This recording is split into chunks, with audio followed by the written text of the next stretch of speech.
इस सीजन कश्मीर जाने का सोच रहे हो तो भाई ये एक वीडियो आपके सभी डाउट्स क्लियर कर देगा। कैसे जाएं, कहाँ रुकें, कितना बजट आएगा, कितने दिन रुकना चाहिए, क्या क्या चीजें लेकर जाएं, कौन कौन सी एक्टिविटी में कितना खर्चा आएगा, अकेले जाएं या ग्रुप में जाएं, सारे डाउट्स क्लियर हो जाएंगे। तो हेलो एवरीवन, मेरा नाम है इमरान, आप देख रहे हैं मिस्टर मिक ट्रेवल ब्लॉग। ऐसी और इंटरेस्टिंग वीडियोस के लिए वीडियो को लाइक करके चैनल को सब्सक्राइब जरूर कर देना। तो चलिए वीडियो को शुरू करते हैं। अब जब आपने प्लान बना ही लिया है कश्मीर जाने का, सबसे पहली बात तो आप पीछे मत हटिए, क्योंकि कश्मीर एक सच में बहुत खूबसूरत जगह है। मैं अभी लास्ट दिसंबर और जनवरी के दरमियान में ही कश्मीर होकर के आया हूँ। मैं अपने 4 दोस्तों के साथ गया था। अब आप अकेले जाना चाहते हैं या फिर दोस्तों के साथ या ग्रुप में, आगे इसके बारे में बात करते हैं कि कौन सा बेस्ट है। तो जी कश्मीर के बारे में अगर यदि हम बात करें तो भाई अगर यदि आप बर्फबारी देखना चाहते हैं और तगड़ी बर्फबारी देखना चाहते हैं तो जनवरी मिडिल से लास्ट तक जा सकते हैं, यानी कि 12-13 जनवरी से फरवरी की स्टार्टिंग तक जा सकते हैं। आपको जोरदार बर्फबारी देखने के लिए मिलेगी। हो सकता है कि आपके साथ में ऐसा हो कि आप बीच में ही फंस जाओ और बोला जाए कि भाई आप तो घर वापस चले जाओ, क्योंकि साइड सीन न देख पाओगे। 5 फीट 7 फीट रोड में बर्फ जमी हुई है। और अगर यदि आप सोचते हो कि भाई आपको बर्फबारी भी मिल जाए, स्नोफॉल भी मिल जाए और आप आसानी से घूम भी सको, तो आप दिसंबर की एंड और जनवरी की स्टार्ट में जा सकते हो, जैसे कि मैं गया था। अब भाई एंजॉय भी काफी किया। और अगर यदि आपको सिर्फ बर्फ पहाड़ में जमे हुए देखना है और नीचे पूरी हरियाली देखना है, जैसे कि हमारे बॉलीवुड में फिल्मों के गानों में बताया जाता है क्या खूबसूरत वादियां होती हैं, अगर ये देखना है तो भाई जुलाई से सितंबर के बीच में जाओ। वहां पर एप्पल सीजन भी होता है, तो आपको वहां पर एप्पल के झाड़ पर लगे हुए मिल जाएंगे। बाकी विंटर में आप जाओगे तो भाई आपको जितने भी पेड़ हैं किसी में एक पत्ता भी नहीं मिलेगा, पतझड़ लग जाता है। और सेब के बागीचे में तो ओरिजिनल सेब को ऐसे टांग दिया जाता है। ये जो मैं बोल रहा हूँ ना, एप्पल जो इन्होंने लगाया है, ये ऐसा ही है, इन्होंने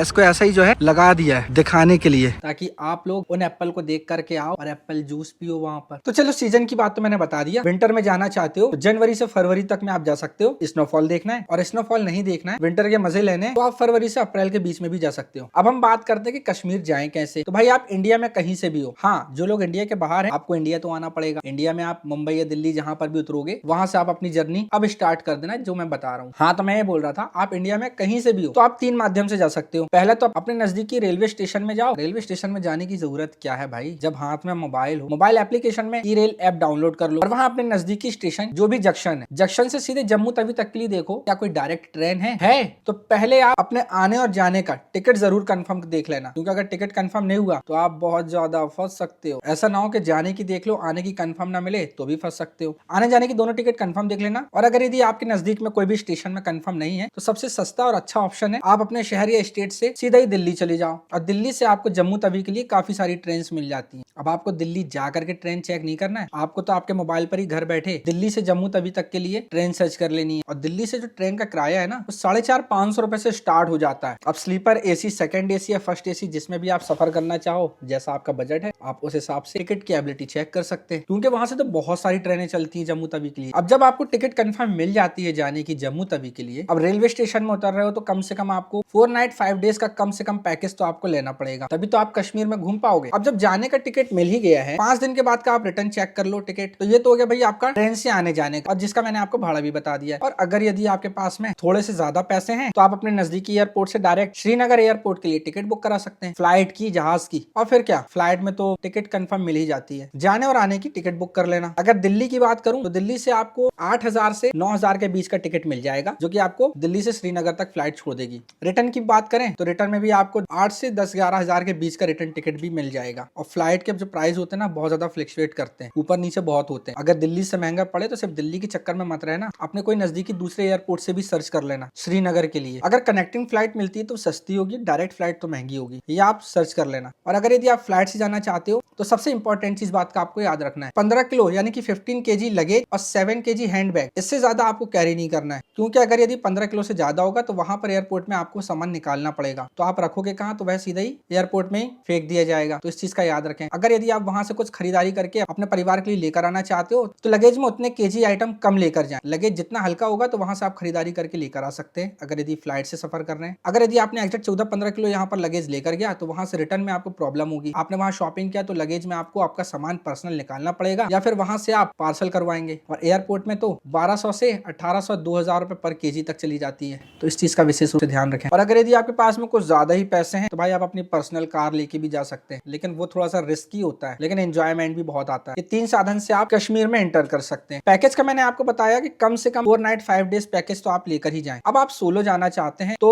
खाने का और होटल का पर डे का, भाई खाने का आप ये मान के चलिए, अगर आप सोलो करते हैं यानी कि आप बिना पैकेज लिए जाते हैं तो खाने का 700 से 800 रुपए पर डे और होटल का 1200 से 1500-1700 पर नाइट के हिसाब से आपको चार्ज चार्ज पे करना होगा और साइट सीन के लिए टैक्सी का अलग से करना होगा, जो कि आपको काफी ज्यादा कॉस्टली पड़ जाएगा। तो कोशिश करें कि कम से कम 3 से 4 लोग हों। 3 से 4 लोगों में अगर यदि आप पैकेज नहीं भी लेते हैं तो भी आपको होटल्स और साइट सीन जो आप करेंगे तो उसमें टैक्सी का भाड़ा और होटल का भाड़ा डिवाइड हो जाएगा। तो कम से कम यहाँ पर आपको पैकेज थोड़ा सा कम का पड़ेगा। लेकिन कौन सा चीज बेस्ट है मैं वीडियो के एंड में बताऊंगा। अब हम बात करते हैं कि अब आप अपनी जर्नी कहाँ से स्टार्ट करें। तो भाई कश्मीर की जर्नी स्टार्ट करते हैं तो अगर यदि आप फ्लाइट से जाते हैं तो डायरेक्ट श्रीनगर में उतरते हैं, ट्रेन से जाते हैं तो जम्मू तवी में उतरते हैं। अगर यदि आप बिना पैकेज के जा रहे हैं तो सीधे आप जम्मू तवी से बस पकड़ के या टैक्सी पकड़ के सीधे ही जा सकते हैं श्रीनगर। श्रीनगर में पूरा आप एक दिन साइट सीन करिए होटल लेने के बाद, दूसरे दिन गुलमर्ग का साइट सीन करिए, तीसरे दिन सोनामार्ग जिसे कि हम सोनमर्ग के नाम से जानते हैं उसका साइट सीन कर लीजिए। और भाई चौथे दिन आप पहलगाम का साइट सीन कर लीजिए। और जिस दिन आपका रिटर्न हो या फिर जिस दिन श्रीनगर आप कर रहे हो साइट सीन, उस दिन चाहे तो आप डल लेक में भी अपना शिकारा राइड एंजॉय कर सकते हैं। और सबसे लास्ट में आप अपना रखिए हाउस बोट स्टे, आप उसमें रुक सकते हैं। आपको सिर्फ वहां पर नाइट स्टे करनी है, सुबह होते ही आप अपने रेलवे स्टेशन के लिए रवाना हो जाएंगे। शिकारा राइड करनी है तो भाई अगर पैकेज लेते हैं तो आपको 1 घंटे की कॉम्प्लीमेंट्री मिल जाती है। और अगर यदि खुद से करना चाहते हैं तो 700 रुपए से लेके 1200 रुपए घंटा लग सकता है आपको, पर बोट का, पर पर्सन का नहीं। तो इस हिसाब से आप अपनी जर्नी यहाँ स्टार्ट कर सकते हैं। अब अगर यदि हम बात करते हैं साइट सीन की, तो सबसे पहले आप श्रीनगर जाएंगे। श्रीनगर में आप जो भी पार्क घूमेंगे तो हर एक पार्क की एडल्ट फीस जो है वो 30 रुपए 30 रुपीज पर पर्सन आपको पे करनी होगी, आप जिस जिस पार्क में भी जाना चाहते हैं। इसके बाद दूसरे दिन अगर यदि आप गुलमर्ग जाएंगे, गुलमर्ग में आपको नीचे ही रोक दिया जाएगा जहां पर आप जैकेट्स, बूट, गॉगल्स, ग्लव्स वगैरह रेंट पर लेना चाहें तो ले सकते हैं। रेंट पर सिर्फ आपको जैकेट्स और बूट मिलता है, बाकी ग्लव्स, सॉक्स और गॉगल्स ये आपको खरीदना पड़ते हैं। ये है भाई शूज रखे हुए हैं और कपड़े रखे हुए हैं जो बाहर से जैकेट वगैरह पहननी है तो अपने हिसाब से हम ले सकते हैं। गॉगल्स अगर यदि आपको कुछ मिले तो 50 रुपए से ज्यादा मत देना, 50 रुपए में आपको फ्रेश नया मिल जाएगा, वो आपका ही हो जाएगा। ग्लव्स 150 रुपीज में आपको अच्छे गर्मा गर्म मिल जाएंगे, 150 रुपीज में आप खरीद लेना। और जो पैर के सॉक्स होते हैं उसको जरूर से खरीदना, वो जरूर से खरीदना, बहुत काम आएगा। क्योंकि आपकी जो नॉर्मल सॉक्स है ना भाई आप सर्वाइव ना कर पाओगे, और अगर धोखे से गीले होगा स्नो से तो फिर तो आपकी मरण है। आप वहां से 80 से 110 रुपए के अच्छे गर्म वाले सॉक्स ले लेना जो कि आपके ग्लव्स के जैसे ही होते हैं, कुछ रेक्जीन चमड़े के बने होते हैं और अंदर उसमें काफी गर्म फॉर्म होता है। सबसे पहले आप अपने घर वाले सॉक्स पहनना है जो आप लेकर गए हो, उसके ऊपर एक पॉलिथीन जरूर पहन लें, थोड़ी सी बड़ी पॉलिथीन होनी चाहिए। और उस पॉलिथीन में अच्छे से गांठ बांधकर फिर आप जो वहां से सॉक्स लोगे, जो मैं भी बता रहा हूँ यहाँ पर स्क्रीन में आपको दिख रहा होगा, ये सॉक्स पहनना। उसके बाद आप बूट पहनना जो कि स्नो में चलते हैं, तब देखना भाई क्या ही मजा आएगा आपको। यह है भाई बर्फ में जाने का तरीका वहां पे। और जो भी आप जैकेट्स लोगे उसका जो रेंट है वो रेंट आपको 700 से 800 रुपए में बूट और जैकेट्स दोनों मिल जाएगी। गुलमर्ग की अगर यदि हम बात करते हैं तो वहां पर गुंडोला राइड होती है। गुंडोला राइड में आप अगर यदि फेज 1 और फेज 2 जाना चाहते हैं तो फेज 1 के लिए जो फीस होगी वो 800 रुपए है और फेज 2 के लिए 1000 रुपए है, जिससे कि आप घर बैठे ऑनलाइन भी टिकट बुक कर सकते हैं। और अगर यदि नहीं करना चाहते ऑनलाइन तो आप स्वयं वहां पर भी जाकर ही कर सकते हैं, लेकिन उसके लिए आपको सुबह 6 से 7 के पहले वहां पहुंचना पड़ेगा, जिससे कि आप काफी आसानी से टिकट ले सकें, आपको लाइन की कतार का ज्यादा देर सामना ना करना पड़ेगा। इसके अलावा आप अगर यदि गुलमर्ग जाते हैं तो भाई 800 से 1000 के बीच में आपको एक गाइड कर लेना, अच्छा सा गाइड, जी हाँ गाइड अच्छा सा कर लेना है। पैसों का मुंह बिल्कुल मत देखना। मैं ऐसा क्यों बोल रहा हूँ, जब आप होकर के आओगे और गाइड को बुक कर लोगे तब आप इसी मेरे वीडियोस में आकर के कमेंट में बताओगे कि हाँ भाई आपने अच्छी सलाह दी थी कि गाइड कर ही लेना, वरना आप प्रॉब्लम में आ जाओगे। अब मैं ऐसा क्यों बोल रहा हूँ वो तो आपको जाने के बाद में ही पता चल जाएगा। गुलमर्ग में टाइम का बहुत अच्छे से याद रखें अगर गोंडोला राइड करना चाहते हैं, क्योंकि हो सकता है आप लेट पहुंचे तो आपके आगे उस लाइन में 7 से 8,000 बंदे पहले से ही लाइन में मौजूद हो और फेज 1 में ही पहुंचने में आपको 5 से 6 घंटे लग जाएं, तो फेज 2 तो आप जा ही नहीं पाएंगे। और अगर फेज 2 नहीं करना चाहते तो फेज 1 में भी कम से कम इतना टाइम तो आपको मिल ही जाना चाहिए कि आप एंजॉय कर सकें। अच्छा ये फेज 1 है, वो फेज 2 है,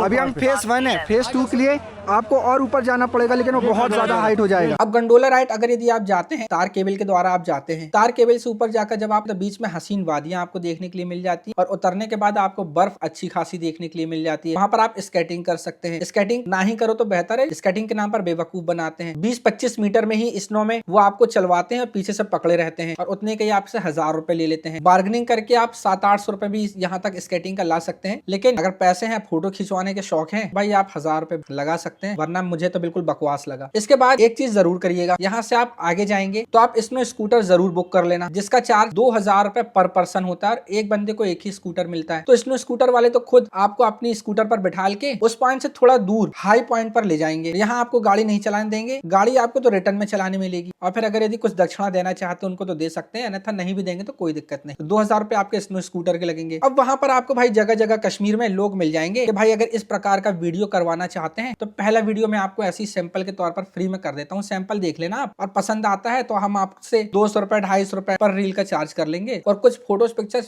फ्री में क्लिक कर देंगे। करवाना चाहते तो करवा लो, वरना मैं तो ये सजेस्ट करूंगा 250 रुपए आप उनको देना और बोलना भाई मेरी रॉ वीडियो वीडियो बना दो आप, मतलब गाने वगैरह एडिटिंग वगैरह कुछ मत करना, तो मेरी सिर्फ रॉ वीडियो बना दो अलग अलग एंगल से, वो ढेर सारी आपकी रॉ वीडियो बना देगा 250 रुपए में और खूब सारी पिक्चर्स भी क्लिक कर देगा। अब आपके पास में मोबाइल तो है और लैपटॉप भी होगा या कंप्यूटर, तो आप घर में आके स्वयं ही अपनी रील्स एडिट कर लेना। बाकी रील्स वगैरह कैसे एडिट करना है जोरदार, ये मेरा इंस्टाग्राम अकाउंट है, जाकर के देख लेना। मैंने किस किस प्रकार से रॉ वीडियोस को अलग अलग एंगल में शूट करके बेहतरीन बेहतरीन रील्स बनाकर उसको एडिट करके इंस्टाग्राम और यूट्यूब पर अपलोड किया है। इस प्रकार के आप रॉ वीडियो बना लेना। और एडिटिंग करने की बात रही तो मेरे इमरान गुरु चैनल पर जाकर एडिटिंग का कोर्स फ्री में है, देख लेना और वहां से आप एडिट कर सकते हैं। आप जिस गाइड को बुक करेंगे वह गाइड आपकी काफी सारी पिक्चर्स क्लिक करने में और वीडियो बनाने में भी आपकी मदद करेगा। फेज 2 में जाना हो तो भाई जल्दी चले जाना, क्योंकि 4 साढ़े 4 के बाद ऊपर से गार्ड्स नीचे पहुंचाने लगते हैं और जाने में भी नीचे आपको आपके लोकेशन तक यानी कि आपकी कार तक आपको बहुत टाइम लगेगा, काफी सारी लंबी कतार होती है। ये हो गया गुलमर्ग का। गुलमर्ग हो गया, आप आते हैं तीसरे दिन आप सोनमर्ग। अब हम बात करते हैं तीसरे दिन में जब आप सोनामर्ग जाओगे तो सोनामर्ग में भी आपको सेम चीज करनी है। जैकेट अगर यदि रेंट पर लेना चाहते हैं तो ले सकते हैं, वरना जैकेट मैं कहूंगा आप वहां पर रेंट में बिल्कुल ना लें, आप सिर्फ बूट रेंट पर ले लें, जो कि आपको 150 से 200 रुपए रेंट के हिसाब से मिल जाएगा। हाँ, खच्चर वहां अवश्य मिल जाते हैं, आप खच्चर बुक करना चाहते हैं तो खच्चर बुक कर सकते हैं। अगर आप ऊपर थोड़ा हाइट में जाएंगे तो खच्चर बुक करने के लिए आप वहां पर उनसे बार्गेनिंग जरूर करें, बार्गेनिंग करना बहुत जरूरी है। वो अपना प्राइस 2500 बताएंगे गवर्नमेंट और बोलेंगे डिस्काउंट करके 2200, 1800 रुपए में कर देंगे। आप उनसे कहना 1200, 1500 के बीच में ले लो, वो भी बूट के साथ। वो तैयार हो जाएंगे, पहले तो मना करेंगे आपसे, हो सकता है गुस्सा भी हो, फिर बाद में हामी भर देंगे। उसके बाद वो आपको ले जाएंगे खच्चर से और हर पॉइंट का अलग अलग चार्जेस भी हो सकता है, जो कि समय के हिसाब से कुछ पॉइंट्स ओपन होते हैं और कुछ क्लोज होते हैं। अब उसके बाद अगर यदि आप पैदल ही करना चाहते हैं तो पैदल भी कर सकते हैं, लेकिन एक चीज का विशेष रूप से याद रखें, चाहे आप गुलमर्ग में जाओ या सोनमर्ग में या पहलगाम में, अपने साथ एक गर्म थर्मस बॉटल जरूर रखें, अपने साथ एक थर्मस बॉटल जरूर रखें और उसमें गर्म पानी जरूर रखें, क्योंकि इतनी हाइट में आपको प्यास लगेगी तो एक तो वहां पर ऊपर पानी प्रोवाइड नहीं होगा, आपको कोई बेचता भी नहीं है पानी, और पानी आपके पास में जो होगा तो वो जम जाएगा। थर्मस की बॉटल में आपके पास में गर्म पानी होगा तो आपकी प्यास बुझ सकती है, क्योंकि जब आप ऊपर हाइट में चढ़ोगे तो आपकी सांस फूलेगी, अगर थक गए तो चक्कर आएंगे, बेहोश होने के भी चांसेस हैं।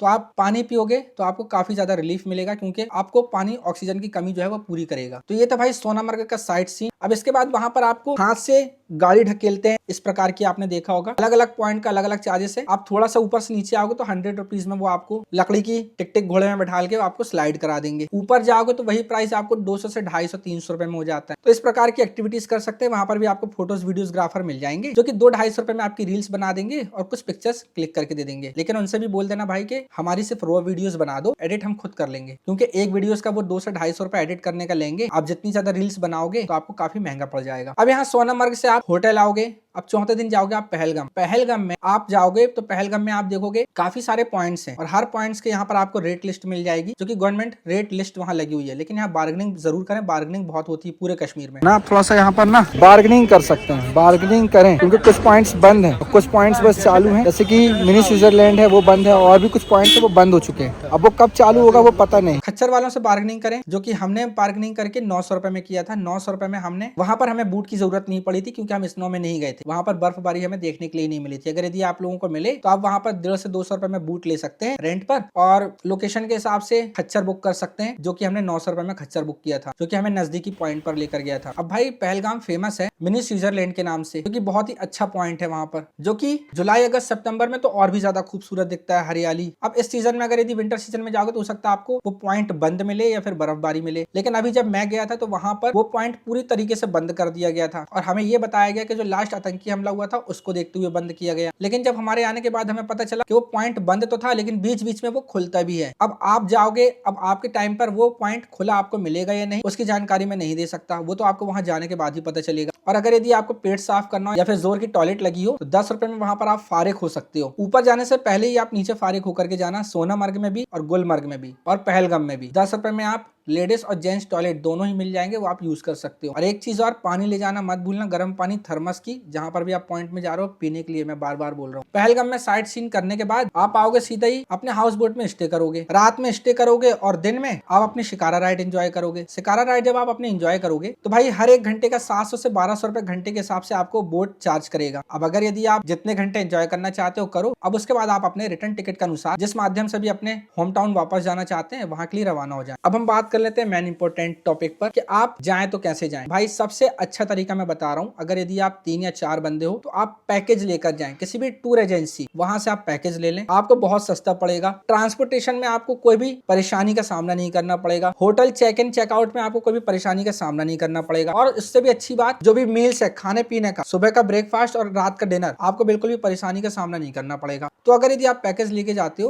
तो बहुत ही आसानी से आप कश्मीर का टूर एंजॉय कर सकते हो, अन्यथा आपको बहुत प्रॉब्लम होने वाली है अगर यदि आप पैकेज लेकर नहीं जाते। बाकी आप पैकेज वगैरह कहां से बुक करोगे, मैं डिस्क्रिप्शन में कुछ लिंक्स दे दूंगा, तो वहां से जाकर के आप अपना बेस्ट पैकेज बुक करवा सकते हो। भाई अब हम बात कर लेते हैं पूरे पैकेज के बजट की। अगर यदि आप लोग 4 लोग हो या उससे ज्यादा हो और पैकेज लेकर जा रहे हो तो भाई पैकेज में आपको 9,000 से 12,000 के बीच में बेस्ट पैकेज मिल जाएगा 3 स्टार होटल के साथ, और अकोमोडेशन और मील जोरदार मिलने वाली है आपको। और अगर विदाउट पैकेज आप जाते हो तो यही चीज आपका 15,000 से लेकर 17,000 के बीच में आपको पड़ने वाला है पर पर्सन। अब इसके ऊपर आप ट्रांसपोर्टेशन का एक्स्ट्रा चार्ज जोड़ोगे, ये तो मैंने सिर्फ पैकेज का प्राइस बताया है। 8 से 11,000 रुपए के बीच में आपको पर पर्सन पड़ेगा अगर यदि आप पैकेज लेकर जाते हो 4 नाइट 5 डेज का। मोटा मोटी मान लो 11,000 और कम से कम 8,000 जम्मू तवी से जम्मू तवी तक का। उसमें आपका रहना, खाना, साइट सीन सभी चीज इंक्लूड होगी, यहाँ तक कि हाउस बोट स्टे भी उसमें इंक्लूड होगा इस पैकेज के अंदर। इसके बीच में आपको सीजन के हिसाब से बेस्ट पैकेज मिल जाएगा, लेकिन कंडीशन एक है कि कम से कम 4 लोग होने चाहिए, क्योंकि कम मेंबर्स होंगे तो ये प्राइस बढ़ सकता है। इसके ऊपर आप ट्रांसपोर्टेशन का एक्स्ट्रा चार्ज ऐड करके चलो। अब जब आप अपनी लोकेशन से जम्मू तवी तक जो जाओगे, चाहे वो आप कार से जाओ या जहाज से जाओ या फिर किसी भी माध्यम से जाओ, तो आपको उसका एक्स्ट्रा चार्ज जोड़ लेना है। अगर ट्रेन से जाना चाहते हो तो आप अपनी लोकेशन से जम्मू तवी तक पहुंचने का जो भी रेल का भाड़ा है वो आप इस पैकेज में यानी कि 10,000 के ऊपर आप ऐड कर लो। अब बीच में आप थोड़ा बहुत खाने पीने का अंदाजे से ऐड कर लो। और अगर यदि कहीं पर स्टे करोगे, जैसे कि दिल्ली में गए तो दिल्ली 1-2 दिन रुके, तो आप उसका खर्चा टैक्सी वगैरह का एक अंदाजे से ऐड कर लो। और अगर यदि आप डायरेक्ट फ्लाइट से जा रहे हो तो उसमें फ्लाइट का भाड़ा ऐड कर लो। और ये चीज आने जाने दोनों में करना है, तो ये आने जाने का जो आपका भाड़ा है वो और उसमें पैकेज का 10,000 ऐड कर लो। अब फ्लाइट से जाते हो तो फ्लाइट में ये मानकर चलिए आप 35,000 से 40,000 के बीच में आपके घर से लेकर दोबारा से आपके घर तक पूरा कंप्लीट जर्नी आपको पड़ने वाली है। और अगर यदि आप बाय ट्रेन करना चाहते हैं इस जर्नी को, तो 17,000 से 20,000 के बीच में मान के चलिए कि आपका पूरा कश्मीर टूर आपके घर से लेकर कश्मीर और कश्मीर से आपके घर तक का होने वाला है एक्टिविटीज के साथ में। और अगर कार से करना चाहते हो तो भाई कार का तो कोई बजट ही नहीं बता सकता, क्योंकि आप कौन सी कार लेकर जा रहे हो, कितने मेंबर्स जा रहे हो, कहाँ स्टे करोगे, कहाँ रुकोगे, क्या खाओगे रास्ते में। कार से जा रहे हो तो कार का बजट आपको स्वयं निकालना पड़ेगा, गाड़ी और उसके माइलेज के हिसाब से पैकेज का उसमें 10,000 ऐड कर लेना। यह है भाई कश्मीर टूर पैकेज का पूरा आइटनरी और उसका बजट। बाकी ट्रेवल से रिलेटेड और इंटरेस्टिंग वीडियोस के लिए वीडियो को लाइक कर लेना और चैनल को सब्सक्राइब कर लेना, क्योंकि हमारे इस चैनल पर अब नेशनल और इंटरनेशनल दोनों ही ट्रिप की जानकारी मिलने वाली है। मिलते हैं अगली वीडियोस में, तब तक के लिए गुड बाय।